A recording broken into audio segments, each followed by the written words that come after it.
нужно быть святым без святости. Никакой святости. Я не оставил ни одного правила из тех, которыми нас пичкают. Не делайте того, обязательно делайте это, не забудьте о том. Все, что касается омовений, пост разных, еды, просто груда всякой ерунды. Сплошные. Это надо, а то не надо. Сначала то, потом другое, затем третье. Я отмела все, потому что иногда правила просто мешают. То, что рекомендуется, особенно настоятельно, может быть серьезным препятствием.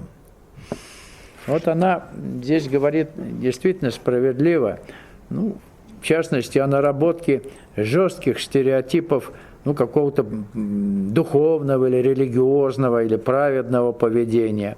Это может служить серьезным препятствием в обретении истинно духовной свободы, свободы в повседневной жизни, свободы духовного творчества, которая исходит исключительно из нашей истинной сущности и в каждый текущий момент времени. А вот этот формализм в вопросах ритуальных действий, что как делать, молитвенных практик, медитативных практик, да еще одеяния, формирование внешнего облика, различных постмедитативных и прочего, питания какого-то особого. Все это действительно приводит к изгнанию духа из живой жизни, приводит к омертвению духовной работы. Понимаете, когда вы себе прописали это так, это сяк, понятно или не очень? Все это должно быть отметено.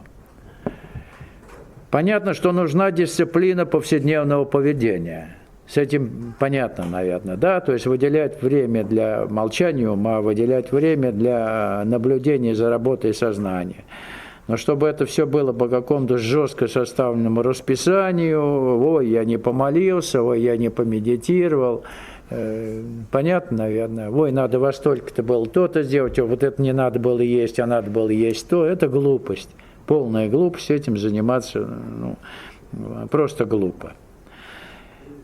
И кроме того, человек, который скрупулезно следует предписанным какой-либо системой правилам, неизбежно впадает в зависимость от эгрегора этой системы, которая питает ее своей духовной энергией. То есть правило вырабатывается обычно какой-то системой, которая имеет эгрегор. Религии, духовная школа, ясно? Вы должны быть абсолютно свободны, летучи, подвижны, пластичны, понятно, в зависимости от ситуации. Но серьезно дисциплинировать повседневное поведение придется. Избавиться от ряда вещей необязательных, понятно, необязательных контактов. Но это не сразу, а постепенно, каким-то образом вы вырабатываете свою собственную, гибкую систему духовной реализации. Не просто заранее жестко установленную и начинаете ее эксплуатировать. Понятно? Этого не надо.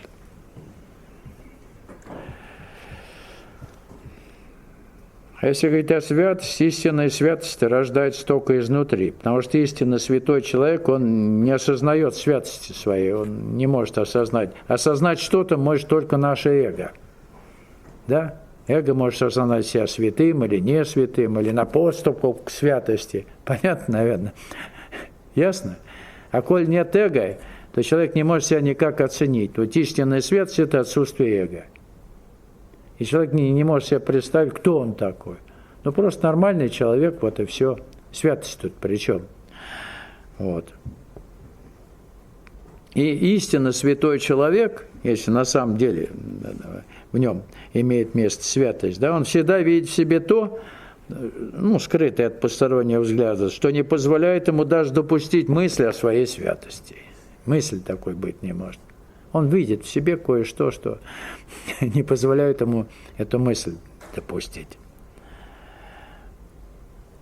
И святым может считать себя лишь тот, в ком под личиной святого затаилось духовное эго. Он может считать себя святым,